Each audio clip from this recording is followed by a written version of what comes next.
শহরটা এখন আর আগের মতো নেই। সেই চিরচেনা পরিচিত গন্ধটা পাচ্ছে না প্রিয়ম। যেই শহরে বেড়ে ওঠা সেই শহরটাই অনেক অপরিচিত মনে হচ্ছে। এয়ারপোর্ট থেকে বেরিয়ে জ্যামে বসে আছে প্রিয়ম। 2 ঘন্টা আগে প্লেন থেকে নেমেছে সে, এর মধ্যে 4বার বাবা ফোন করে ফেলেছে। বাড়ি পৌঁছতে আরো ঘন্টাখানেক লাগবে। বোনও 2বার খবর নিয়েছে, তাকে দেখার জন্য আর তর সইছে না কারোর। কতদিন পর আপনজনের কাছে আসা অপেক্ষার প্রহর আর শেষই হচ্ছে না। ছোট ভাই অর্ঘ্য এয়ারপোর্টে এসেছে তাকে নেওয়ার জন্য। এবারই সে প্রথম একা এসেছে, তাই প্রথম একটু ভয় ভয় হচ্ছিল, কিন্তু ভাইকে দেখে সব ভয় ভুলে গেছে। প্রায় 4 বছর পর ভাইকে দেখলো সে, নিজের আবেগকে কিছুতে নিয়ন্ত্রণ করতে পারছে না। বারবার চোখ ভিজে আসছে। অর্ণা আর অর্ঘ্য বরাবরই দিভাইয়ের খুব নেউটা। ছোটবেলায় সব আবদার তার কাছে করতো, আর সেও যথাসাধ্য চেষ্টা করত তা পূরণ করার। প্রিয়ম আমেরিকা প্রবাসী, বিয়ে করে প্রায় 12 বছর আগে বিদেশে পাড়ি জমিয়েছে।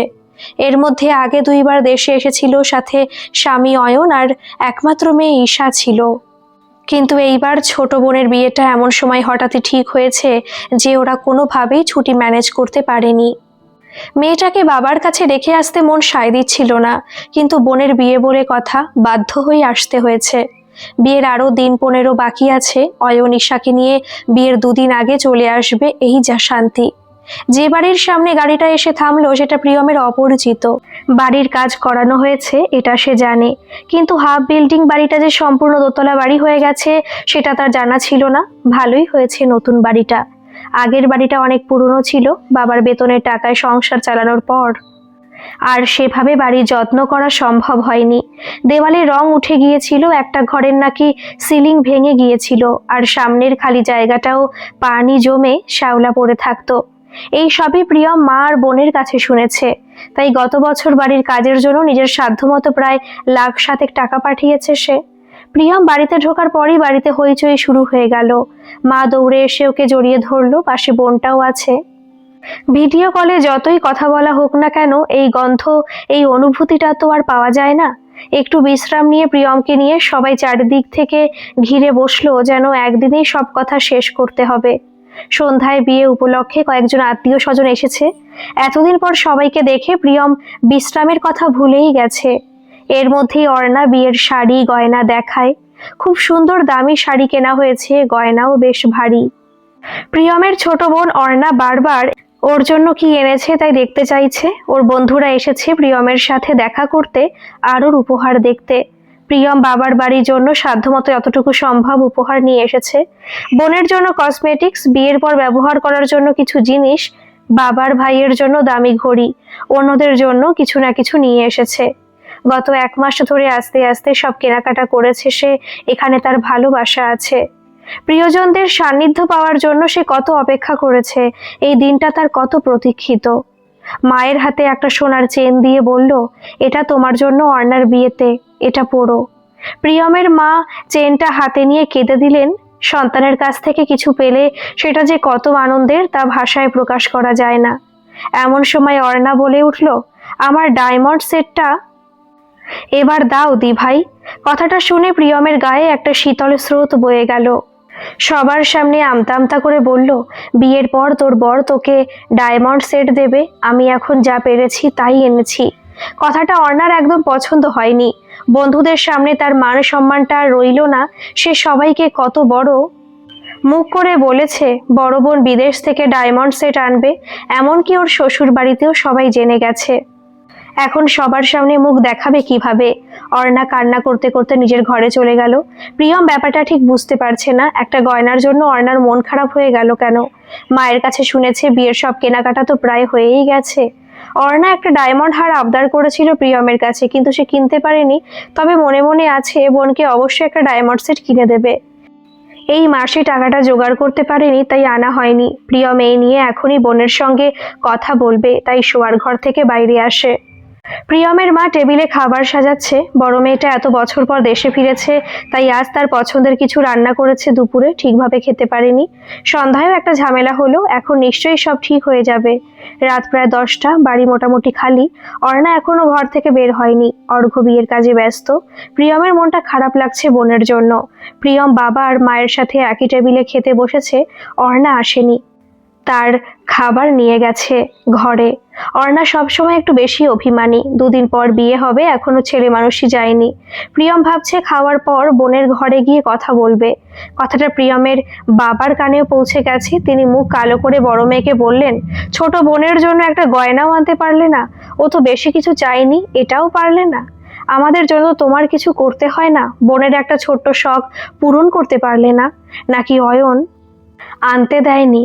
বাবার কথায় আকাশ থেকে পড়ল প্রিয়ম। আসার আগে বাবার অ্যাকাউন্টে 5 লাখ টাকা পাঠিয়েছে বোনের বিয়ের জন্য, আর সেখানে বাবা বলছে কিছুই করলো না। প্রিয়ম নিজেকে সংযত করে বাবার কথার উত্তরে বলল, অয়ন না করবে কেন? ডায়মন্ড সেট ছাড়া তো আর বিয়ে আটকে থাকবে না। আমার মনে হয়েছে টাকাটাই তোমাদের বেশি প্রয়োজন, তাই টাকা পাঠিয়েছি। আর যদি খুব প্রয়োজন হয় তাহলে বিয়ে উপলক্ষে যে টাকাটা পাঠিয়েছিলাম তার থেকে একটা ডায়মন্ড সেট কিনে নিলেই হয়। এবার প্রিয়মের আরো অবাক হওয়ার পালা, কারণ বাবা বলল সেই টাকা তো নেই, খরচ হয়ে গেছে, আর তোর আশায় আমরা বেশি গয়না কিনিনি। প্রিয়ম বলল, এত টাকা শেষ হয়ে গেছে? মেয়ের চোখের দিকে একবার তাকিয়ে চোখ নামিয়ে নিলেন প্রিয়মের বাবা, আর অর্ধেক খাওয়া থেকে উঠে গেলেন। প্রিয়ম ঝাপসা চোখে টেবিলে বসে আছে, সামনে তার সব প্রিয় খাবার, কিন্তু হাত বাড়িয়ে নেওয়ার ইচ্ছেটা চলে গেছে। 4 বছর পর দেশে এসেছে প্রিয়ম, অনেক আশা আর স্বপ্ন নিয়ে, কিন্তু বাবার কথাগুলো ওর মন ভেঙে দিয়েছে। প্রিয়ম চুপ করে বসে আছে। ওর মা ইনিয়ে বিনিয়ে বলা শুরু করলো, বাড়ি করতে গিয়ে সব টাকা শেষ হয়ে গেছে। ভাইটা একটা ছোট চাকরি করে, তার আর কত বেতন? নিচতলা ভাড়া দেওয়া আছে, তাই দিয়ে সংসার চলে। বাবার আয় তো খুব বেশি না, কোনো রকম টেনে টুনে চলতে হচ্ছে। অর্ণার খুব শখ ছিল একটা হীরের গয়নার, তাই বড় মুখ করে সবাইকে বলেছে প্রিয়ম ওকে সেটা দেবে। এর জন্যই এত সমস্যা হয়েছে। প্রিয়ম এবার মুখ খুলল। হীরার গয়নার আবদার করেছিল ঠিকই, কিন্তু তা যে এমন পর্যায়ে চলে গেছে সেটা তো বুঝতেই পারেনি। আর হীরার দাম তো বিদেশেও অনেক বেশি। অয়ন আসার সময় ছেলের জন্য ঘড়ি আর চেন নিয়ে আসবে। আর কি চাও তোমরা? আরও গয়না কিনতে হলে আর এখন দেশে আসা হতো না। পর্দার আড়াল থেকে অর্ণা রাগী গলায় বলল, সেটাই ভালো হতো। তুই তো এমনিতেই কোনো কিছুতে থাকিস না, এবার না থাকলেও তেমন সমস্যা হতো না।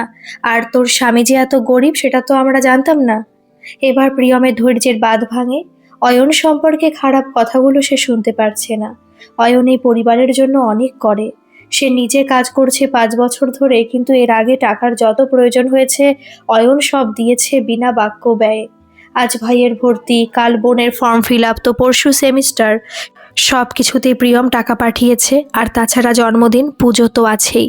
অয়ন কোনোদিন এই নিয়ে কিছু বলেনি, কিন্তু যাদের জন্য ও এত কিছু করেছে তারাই কথা শোনাচ্ছে। প্রিয়ম বোনের দিকে তাকিয়ে বলে, অয়ন গরিব না, তোদের চাহিদাটা আকাশ সমান হয়ে গেছে, তাই কিছুই দেখতে পারছিস না। এই কয়েক ঘন্টায় প্রিয়মের একটা বারও মনে হয়নি এই সংসার টেনে টুনে চলছে। নতুন বাড়ি, প্রতিটা ঘরেই নতুন আসবাব, পুরনো তেমন কিছুই চোখে পড়েনি প্রিয়মের। চারদিক ঝকঝকে তকতকে, দামি আসবাবে পরিপূর্ণ। বোনের বিয়ের কেনাকাটাতেও কোনো কার্পণ্য করেনি বাবা, সবকিছুই কেনা হয়েছে। তাহলে কেন তাকে এমন করে কথা শোনানো হলো? কিছুই বোধগম্য হচ্ছে না প্রিয়মের। বাড়ির একমাত্র গেস্ট রুমটা তার জন্য বরাদ্দ হয়েছে, সে ঘরে এসে বিছানায় বসে নিমেষেই 14 বছর আগে ফিরে যায়। এমনি এক সন্ধ্যায় প্রিয়মের বিয়ের প্রস্তাব নিয়ে আসে এক আত্মীয়। সে তখন অনার্স 2য় বর্ষে। অয়ন কয়েক বছর আগেই চাকরি নিয়ে আমেরিকা চলে গেছে, এটাই তার সবচেয়ে বড় যোগ্যতা। প্রিয়মের বিয়ে করার বিন্দুমাত্র ইচ্ছে নেই। পড়াশোনায় বরাবরই ভালো ছিল সে। পড়াশোনা শেষ করে চাকরি করবে, বড় সন্তান হিসেবে বাবার পাশে দাঁড়াবে। দু চোখে ভবিষ্যৎ নিয়ে কত স্বপ্ন, আর সেখানে বিয়েটা হুট করেই সব এলোমেলো করে দিল। অয়নের বিদেশে থাকাটাই পরিবারের পছন্দের কারণ, তাই মেয়ের মতের তোয়াক্কা না করেই তাড়াতাড়ি বিয়ে ঠিক হয়ে যায়। বিয়ের পর কিছুদিন পড়াশোনা করেছে, কিন্তু ফাইনাল আর দেওয়া হয়নি। বিয়ের বছর খানেক পর প্রিয়মও চলে যায় স্বামীর কাছে। এখন বাবার কথা শুনে বলতে ইচ্ছে করছিল, সেদিন যদি বিয়ে না দিয়ে পড়াশোনা শেষ করতে দিতে তাহলে হয়তো টাকার জন্য এত কথা শোনাতে পারতে না। এসব ভাবতে ভাবতে চোখ লেগে যায়। সকালে চা নিয়ে মা ওকে ঘুম থেকে ডেকে দেয়। দুই দেশের সময়ের পার্থক্য আবার ক্লান্তি সব মিলিয়ে শরীর ম্যাচ ম্যাচ করছে। চা হাতে নিয়ে প্রিয়ম খাটের ওপর বসে থাকে। গত রাতের কথা মনে পড়ায় মনটা খারাপ হয়ে যায়। এমন সময় অর্ঘ্য আসে। ওর জন্য আনা ঘড়িটা পছন্দ হয়েছে সেটা বলে আবার অর্ণার হারের প্রসঙ্গ তোলে। একটু আফসোসের স্বরে বলে, একটু চেষ্টা করে দেখ দিদি ভাই, যদি অয়নদা একটা হার নিয়ে আসতে পারে। প্রিয়ম বলে ওঠে, যদি অর্ণার বরের জন্য চেন আর ঘড়ি না লাগে তাহলে বলে দিচ্ছি ওগুলো বদলে একটা ডায়মন্ড নেকলেস নিয়ে নিতে। মায়ের মুখটা মুহূর্তেই পাংশু বর্ণ হয়ে যায়। অর্ঘ্য আর কথা না বাড়িয়ে ঘর থেকে বেরিয়ে যায়। বাবা বসার ঘরে সমবয়সী কয়েকজনের সঙ্গে আলাপ করছে। রিটায়ার করার পর বাড়ি করেছে, কিভাবে মেয়ের বিয়ের জোগাড় সব একা করেছে ছেলেটা। অবশ্য অল্প কিছু সাহায্য করেছে, আরও টুকটাক কথা যেখানে তার বা অয়নের নামের কোনো উল্লেখ নেই। তাহলে সে যে কষ্ট করে উপার্জন করা টাকার কিছু অংশ এই সংসারের জন্য পাঠায়, সে টাকা কোথায় যায়? খাবার ঘর থেকে বাবার সব কথা স্পষ্ট শোনা যাচ্ছিল। প্রিয়ম আর বেশি কিছু মুখে দিতে পারল না। বোন তো আর সামনেও আসছে না যে বোনটা সবসময় তার পাশে পাশে থাকতো, সেই বোনটাই এত পর হয়ে গেল। শুধুমাত্র টাকা আর দামি অলংকার কি রক্তের সম্পর্ককে নষ্ট করে দিতে পারে? মাথার মধ্যে হাজারটা প্রশ্ন, কিন্তু কোনো উত্তর নেই।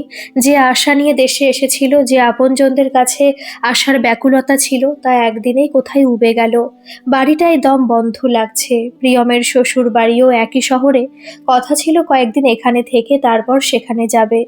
প্রিয়ম শাশুড়িকে দেখতে যাওয়ার কথা বলে দুপুরের দিকে গাড়ি নিয়ে রওনা হয়ে যায়। মা দুই একবার না বললেও পরে রাজি হয়ে যায়, কারণ অর্ণা আর ওর বাবা প্রিয়মের উপর খুশি না। মেয়েকে যদি আরও কিছু বলে তাহলে সমস্যা হতে পারে।